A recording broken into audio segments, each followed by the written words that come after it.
आप चाहे कितना ही कुछ जान लें, समझ लें, पढ़ लें, सुन लें, चाहे कितना ही ऊँचा ज्ञान आपने प्राप्त कर लिया हो, अगर आपका दैनिक जीवन वैसा नहीं है, जो जाना, जो समझा, वो अगर आपके जीवन में, आपके व्यवहार में, आपके दैनिक क्रियाकलाप में नहीं दिखाई देता, तो उस ज्ञान का कोई महत्व नहीं।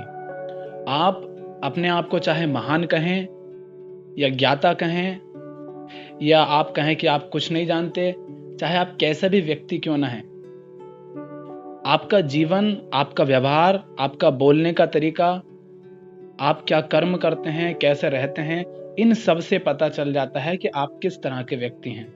इस बात से कोई फ़र्क नहीं पड़ता कि आप जानते क्या हैं, फ़र्क इस बात से पड़ता है कि आप जीते कैसे हैं।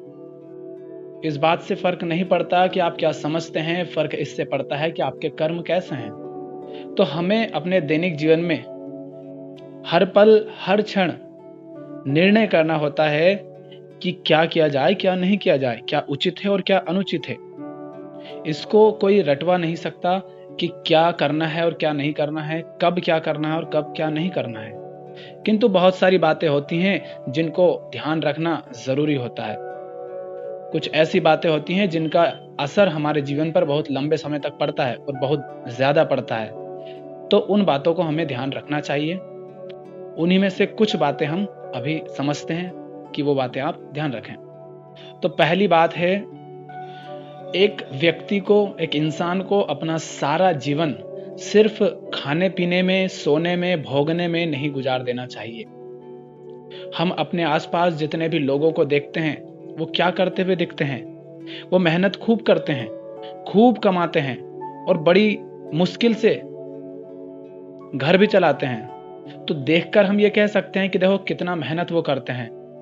किंतु आप पूरे समय दिन-रात हर समय मेहनत करते हैं। उस मेहनत से जो धन आपने कमाया या कुछ वस्तुएँ आपने कमाई, उनसे आप खाना-पीना, कपड़े, गाड़ी, बंगला, घोड़ा यही सारी चीज़ें खरीदते हैं।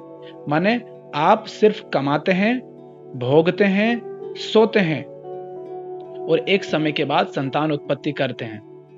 इस तरह पूरा जीवन आपका चलता रहता है सिर्फ़ खाने-पीने में, कमाने में, सोने में।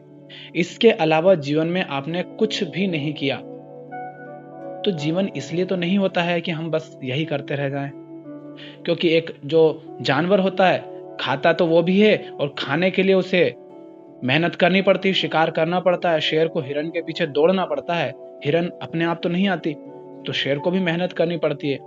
तो शेर भी मेहनत भी करता है, माने कमाता भी है, खाता भी है, सोता भी है और पूरा जीवन उसका भी इसी तरह निकल जाता है। बीच में वो भी इंसान की तरह संतान उत्पत्ति कर देता है।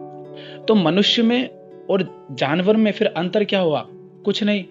इसीलिए हमारे जीवन में सिर्फ खाना-पीना, भोगना, सोना यही सब नहीं होना चाहिए। कुछ ऊँचे काम होने चाहिए, जो संसार के कल्याण के लिए हो, जो हमारी स्वयं की मुक्ति के लिए हो। परमार्थ के कर्म होने चाहिए।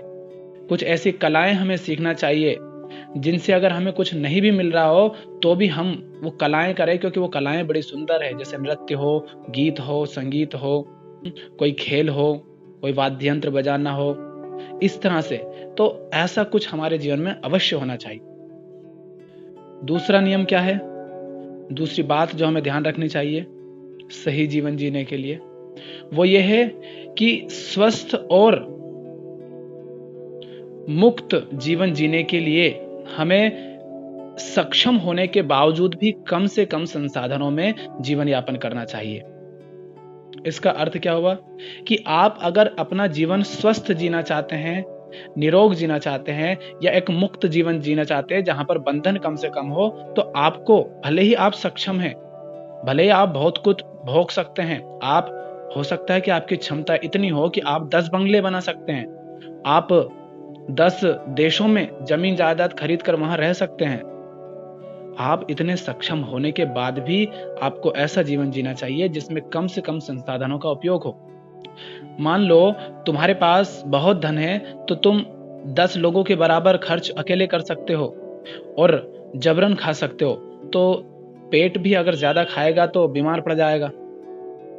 इसी तरह जब हम आवश्यकता से अधिक संसाधनों का उपयोग करते हैं तो ये जो प्रकृति है, ये जो पृथ्वी है, इसके संसाधन नष्ट होते हैं, खत्म होते हैं, क्योंकि आसमान से तो कुछ भी नहीं उतर रहा। जो कुछ है वो इसी पृथ्वी से हम ले रहे हैं, तो यहाँ संसाधन सीमित है और अगर हम ज्यादा उनका उपभोग करेंगे तो फिर कमी पड़ जाएगी।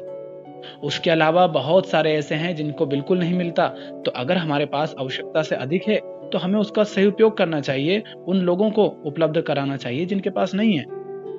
और ज्यादा भोग के लिए फिर हमें ज्यादा कमाना भी पड़ता है, और जब ज्यादा कमाते हो तो बंधन आ जाते हैं, क्योंकि अपने आप तो कुछ आता नहीं, तो उसके लिए हमें बहुत सारे बंधनों को जीवन में प्रवेश देना पड़ता है। हम बंध जाते हैं, उलझ जाते हैं उस जीवन में। और फिर जो अभी पिछली हमने बात करी थी कि हम खाने पीने भोगने कमाने में ही उलझे हुए रह जाते हैं, तो जब हम ज्यादा भोग करते हैं, ज्यादा संसाधनों का उपयोग करने की सोचते हैं, तो हमें ज्यादा कमाना पड़ता है और ज्यादा कमाने के लिए हमें जीवन में बंधन प्रवेश कराने पड़ते हैं, जिसके कारण जीवन की आजादी छिन जाती है, जीवन की मुक्तता छिन जाती है। आप एक मुक्त जीवन नहीं जी पाते हैं, और जब मुक्त जीवन नहीं जी पाएंगे तो हमने कहा कि स्वस्थ जीवन जीने के लिए भी तो मुक्त नहीं जी पाएंगे, तो वापस आप तनाव में रहेंगे, चिंता में रहेंगे, परेशान रहेंगे, लड़ाई झगड़े करेंगे, गाली गलौज करेंगे, घर के अंदर हिंसा करेंगे, बाहर हिंसा करेंगे। ये सारी समस्याएं आती हैं हमारे गलत जीवन जीने से। इसलिए कम से कम संसाधनों में जीवन यापन करना चाहिए, भले ही आप अधिक संसाधनों का उपयोग करने में सक्षम हो, तभी आपका जीवन स्वस्थ और मुक्त हो सकता है, सुंदर हो सकता है। तीसरी बात ध्यान रखने की यह है कि मनुष्य को संतान उत्पत्ति कम से कम करनी चाहिए, और केवल तभी करनी चाहिए जब स्वयं का जीवन सुंदर हो, सफल हो, शांतिपूर्ण हो, जब अपना जीवन संवर चुका हो, केवल तभी किसी नए व्यक्ति को अपने जीवन में लाना चाहिए। जब आप इस काबिल हो कि आप उस बच्चे को, चाहे वो लड़का हो या लड़की, सही शिक्षा दे सकें, उसका सही जीवन उसे दे सकें, केवल तभी संतान उत्पन्न की जानी चाहिए। अकेलेपन को दूर करने के लिए ना तो विवाह करना चाहिए और ना ही बच्चे पैदा करना चाहिए, और बुढ़ापे की लाठी के लिए तो बच्चे कभी पैदा नहीं करना चाहिए, क्योंकि आमतौर पर जो बच्चे पैदा किए जाते हैं वो किए जाते हैं बुढ़ापे की लाठी के रूप में, कि बुढ़ापे में हमारे काम आएगा। इसीलिए तो लड़की और लड़के के साथ भेदभाव भी होता है, क्योंकि लड़की तो चली जाएगी, इसलिए उसको ज्यादा पढ़ाया नहीं जाता, ज्यादा शिक्षा नहीं दी जाती, ज्यादा उस पर खर्च नहीं किया जाता, बस विवाह करके उसे भगा दिया जाता है। और चूंकि लड़का काम आएगा बुढ़ापे में, इसलिए उसे पढ़ाया लिखाया भी जाता है, उसकी सहायता भी ज्यादा की जाती है। तो अगर ऐसे आप संतान की उत्पत्ति करेंगे तो आपके जीवन में दुख के अतिरिक्त और कुछ नहीं होगा, क्योंकि आपने संतान की उत्पत्ति की है अपने स्वार्थ के लिए, और कोई भी जीव किसी और के स्वार्थों की पूर्ति करने के लिए पैदा नहीं होता है। इसलिए संतान की उत्पत्ति केवल तभी करनी चाहिए जब आप सक्षम हो उसको निस्वार्थ उसकी सहायता कर पाने के लिए, सही जीवन दे पाने के लिए, सही शिक्षा दे पाने के लिए, उससे बिना कोई उम्मीद रखे उसे एक सुंदर जीवन दे पाने के लिए जब आप सक्षम हो जाएं, केवल तभी आप किसी भी व्यक्ति को, चाहे बच्चे के रूप में या पति या पत्नी के रूप में, केवल उसके बाद ही अपने जीवन में स्थान दें। अगली बात है कि केवल सही काम करके ही जीवन यापन करना चाहिए, क्योंकि जब हम गलत काम करके जीवन यापन करते हैं तो हमारे रिश्ते और हमारा जीवन भी पूरी तरह से बर्बाद हो जाता है और दुख भर जाता है जीवन। जो व्यक्ति काम गलत करता है उसके रिश्ते भी सही नहीं रहते, क्योंकि अगर काम गलत करोगे, जैसे कोई काम हो जिसमें हिंसा हो, आप किसी पशु को मारने का काम कर रहे हैं, हत्या का काम कर रहे हैं, चोरी का काम कर रहे हैं, तो आप तनाव में रहेंगे, आपका मन हिंसात्मक हो जाएगा, आपके मन में प्रेम नहीं बचेगा, तो आप अपने संबंधों में भी फिर प्रेम पूर्वक नहीं रह पाएंगे, वहां पर भी लड़ाई झगड़े करेंगे। इसीलिए इतनी समस्याएं परिवारों के अंदर होती हैं, क्योंकि अगर आपके रिश्ते गलत हैं तो संभावना यही है कि आप काम भी गलत ही चुन लेंगे, और अगर आपका काम गलत है तो संभावना यही है कि आप रिश्ते भी गलत चुन लेंगे। जैसे संबंध गलत है तो उस गलत संबंध से बचने के लिए आप सोचेंगे कोई काम देख लेता हूं ताकि दिन भर मेरा वहां पर समय निकल जाए, इन गलत संबंधों से बच जाऊं, तो आप जल्दी जल्दी में गलत काम को चुन लेते हैं। और या काम आपने गलत चुन रखा है तो वहां से दिमाग खराब होता है, परेशान होता है, तो आप कहोगे चलो विवाह कर लेते हैं तो कम से कम घर पे तो अच्छे से रह पाएंगे। किंतु जब आपने गलत काम के कारण किसी को अपने जीवन में प्रवेश दिया है तो वो संबंध भी फिर गलत ही रहता है। इसलिए जीवन यापन हमेशा सही काम करके होना चाहिए। गलत काम करके अगर जीवन यापन किया जाता है तो जीवन फिर सही कैसे हो सकता है। आप किसी जीव को मारकर उस पर हिंसा करके उसको खा लेते हैं तो आपका शरीर बीमारियों से भर जाएगा, आप हिंसक हो जाएंगे। इसलिए सही काम करके ही जीवन यापन हर मनुष्य को करना चाहिए। घर के अंदर या घर के बाहर, अगली बात, घर के अंदर या घर के बाहर किसी भी व्यक्ति पर या किसी भी जीव पर अपना स्वामित्व नहीं जताना चाहिए। हम क्या करते हैं, हम अपने घरों में, अपने परिवारों में सबके ऊपर राज करना चाहते हैं। जैसे घर के अंदर कोई पिता होगा, वो बड़ा खूंखार रहेगा और पत्नी को, बच्चों को, सबको दबा कर रखेगा, सबको उस पिता की बातें सुननी होंगी, बिल्कुल वो खड़ूस की तरह रहेगा, अकड़ू रहेगा, अहंकारी रहेगा। ऐसा नहीं होना चाहिए। और इसी तरह हम बाहर जाते हैं तो बाहर भी किसी और पर हम पूरा स्वामित्व जताना चाहते हैं, उसको हर तरह से अपने अंडर में रखना चाहते हैं, उस पर दबाव डालना चाहते हैं। हम चाहते हैं कि हर कोई व्यक्ति हमारी ही बात सुने, तो ऐसा नहीं करना चाहिए। फिर चाहे वो कोई इंसान हो या कोई जानवर, हमें ऐसा नहीं है कि सिर्फ इंसानों को हम आजाद कर दें, जानवरों पर भी हमें अपना अधिकार नहीं दबा रखना चाहिए। सोचो अगर कोई जानवर हो, वो इंसान के गले में रस्सी बांध के उसे एक जगह खूंटे से बांध दे तो क्या होगा? बुरा लगता है ना। क्योंकि हर जीव मुक्त रहना चाहता है, स्वतंत्र रहना चाहता है। इसलिए हमें ना तो किसी व्यक्ति पर, ना किसी जीव पर, चाहे वो अपना संबंधी हो या पराया हो, कोई भी हो, हमें किसी पर भी अपना स्वामित्व नहीं जताना चाहिए। स्वयं मुक्त रहना चाहिए और उनको भी मुक्त रखना चाहिए। अगली बात है कि जो व्यक्ति स्वयं मुक्त रहना चाहता है उसे दूसरों के लिए कभी बंधन नहीं बनना चाहिए। क्यों नहीं बनना चाहिए? क्योंकि जिस व्यक्ति को आप, अभी हम बात कर रहे थे ना कि स्वामित्व जताओगे, तो जिस पर आप स्वामित्व जताओगे आपको ये लगता है कि वो आपका गुलाम है, पर उल्टा ये होता है कि आप उसके गुलाम हो जाते हैं। कैसे? मान लो एक कंपनी है और उस कंपनी के बहुत सारे लाखों कर्मचारी हैं, 1 लाख कर्मचारी हैं। कंपनी को लगता है कि कर्मचारी कंपनी के नौकर हैं, इसलिए कंपनी क्या करती है? कर्मचारियों पर दबाव बनाती है, उनका शोषण करती है, उनसे बहुत काम लेती है और बहुत कम आमदनी देती है। कंपनी अगर ऐसा करती है तो, और कंपनी को ऐसा लगता है कि मैं मालिक हूं, पर उल्टा है। क्यों? अगर कंपनी के कर्मचारी काम करना बंद कर दे तो क्या कंपनी चल पाएगी? नहीं चल पाएगी। कंपनी उसी वक्त डूब सकती है, क्योंकि इतने सारे लाखों कर्मचारी का काम कैसे कंपनी का मालिक अकेला कर सकेगा? कैसे मैनेज होगा फिर? तो कंपनी को ये नहीं लगना चाहिए कि ये सब उसके नौकर हैं, क्योंकि कंपनी भी तभी तक है जब तक वो सब हैं, उनके बिना कंपनी चल नहीं पाएगी।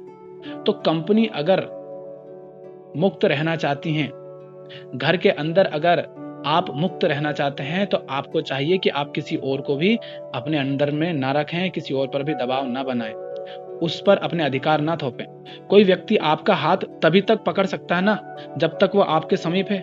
इसका अर्थ क्या हुआ कि उसने आपका हाथ पकड़ रखा, पर वो आपका हाथ छोड़ देगा तो आप मुक्त हो जाएंगे, वो भी मुक्त हो जाएगा। पर उसे भी मुक्त होने के लिए पहले आपको छोड़ना पड़ेगा ना। जब तक उसने आपको पकड़ रखा है तब तक वो भी मुक्त नहीं है और आप भी उससे मुक्त नहीं है। आपको उसने पकड़ रखा है, पर उसने आपको पकड़ रखा है, इसीलिए वो आपसे दूर भी नहीं जा सकता, तो वो भी आपके पास ही बंधा रहेगा।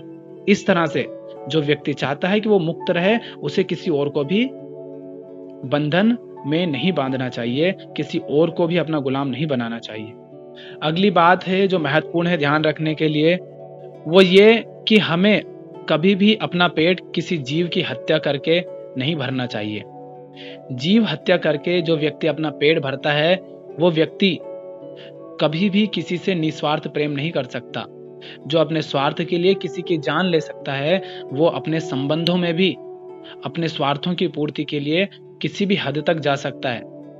हम देखते हैं ना, कितने सारे परिवारों के अंदर हत्याएं होती हैं, सुसाइड होते हैं, मर्डर होते हैं, और दुनिया में जो अधिकांश हत्याएं होती है उनमें सगे संबंधी ही होते हैं। किसी को किसी के पिता ने मार दिया, किसी के भाई ने मार दिया, किसी की माँ ने मार दिया, किसी के प्रेमी ने मार दिया। ये सब होता है ना, ये इसीलिए होता है क्योंकि हम अपने बाकी के जीवन में बड़े हिंसक काम करते हैं। और जब आप किसी जानवर की मदद करते हैं ना, तब आप निस्वार्थ मदद करते हैं, क्योंकि आपको जानवर से तो कुछ मिलने वाला है नहीं। तो जो व्यक्ति बिना किसी मतलब के किसी जानवर की भी मदद करता है, वही व्यक्ति वास्तव में प्रेम कर सकता है मनुष्य से भी। और जो व्यक्ति जानवरों से प्रेम नहीं कर सकता बिना मतलब के, वो व्यक्ति इंसानों से तो कभी भी प्रेम नहीं कर सकता। लोग गाय को पालते हैं, किंतु वो गाय दूध नहीं देती है तो फिर उनको पालने का मन नहीं होता। वो भगाना चाहते हैं, नहीं तो भगा देते हैं, नहीं तो उसको खाना कम कर देते हैं। तो ये लोग स्वार्थी होते हैं। ये सिर्फ तभी तक उसे खिलाते हैं जब तक इनके मतलब पूरे हो रहे होते हैं। और जैसे ही वो दूध देना बंद करती है तो ये खिलाना पिलाना बंद कर देते हैं, उसको भगा देते हैं, उसका कत्ल कर देते हैं। तो अगर आपको देखना है कि कोई व्यक्ति प्रेम कर सकता है या नहीं, तो ये देख लेना कि वो किसी जानवर के साथ कैसा व्यवहार करता है। जो व्यक्ति जानवर के साथ सही व्यवहार नहीं कर सकता, वो इंसान के साथ तो बिल्कुल भी नहीं कर सकता। हाँ, वो दिखावा जरूर कर सकता है कि वो सही इंसान है और अच्छा व्यवहार करता है, किंतु वास्तव में वो अच्छा होता नहीं है। अगली बात यह है कि शरीर को स्वस्थ रखें। और शरीर को स्वस्थ इसलिए नहीं रखें कि शरीर स्वस्थ रखना आवश्यक है, इसलिए रखें ताकि शरीर स्वस्थ रहेगा तो बाकी के जो जीवन के महत्वपूर्ण काम हैं, हम उनको बड़ी अच्छी तरह से कर सकेंगे, बड़ी फुर्ती के साथ कर सकेंगे। उनमें हमें समस्या नहीं आएगी, क्योंकि जिसका शरीर भी बीमार रहेगा वो किसी और कार्य को भी कैसे अच्छा कर पाएगा।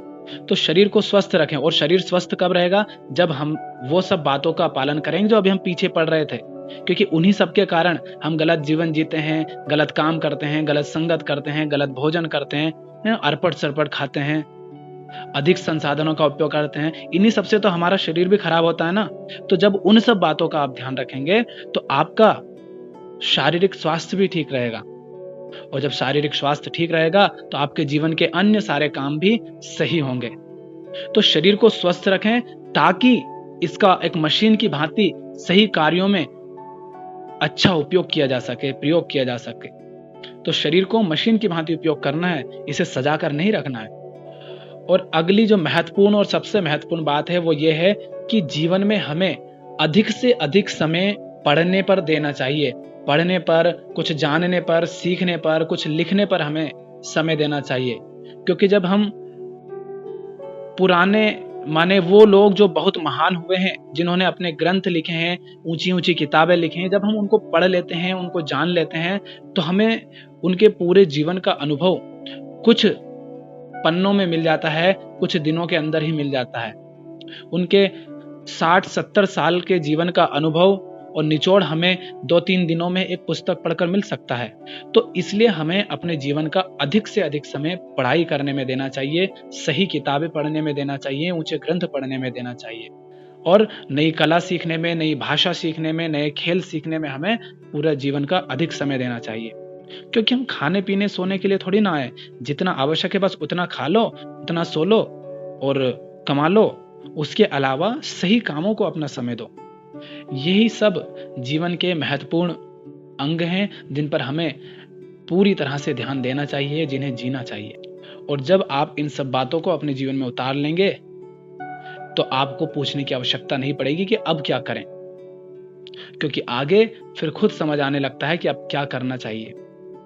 तो यही वो सारी बातें हैं जो एक सही जीवन जीने के लिए हमारे अंदर होनी चाहिए। एक ऐसा व्यक्ति जो वास्तव में धार्मिक होगा, उसमें ये सारे गुण पाए जाएंगे।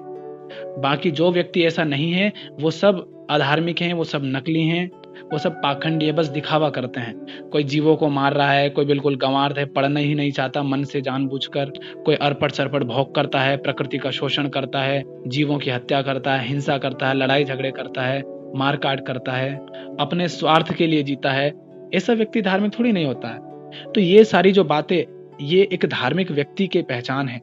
इसे अपने जीवन में उतारिए, तभी आप असली धार्मिक हो सकते हैं। और आपके आसपास जितने लोग दिखते हैं उनमें से अधिकांश लोग धार्मिक नहीं है, सब अधार्मिक हैं। भले ही वो धर्म के नाम पर कितनी ही गुणगान करते रहते हो, गाने गाते हो, नाचते हो, कूदते हो, कुछ फर्क नहीं पड़ता उनसे, वो सब अधार्मिक हैं। जब तक जीवन में सही ऊंचा कुछ भी नहीं होता, तब तक जीवन तो निरर्थक ही रहता है। और निरर्थक जीवन धार्मिक कैसे हो सकता है? तो यही वो महत्वपूर्ण बातें हैं जो आपको ध्यान रखनी चाहिए।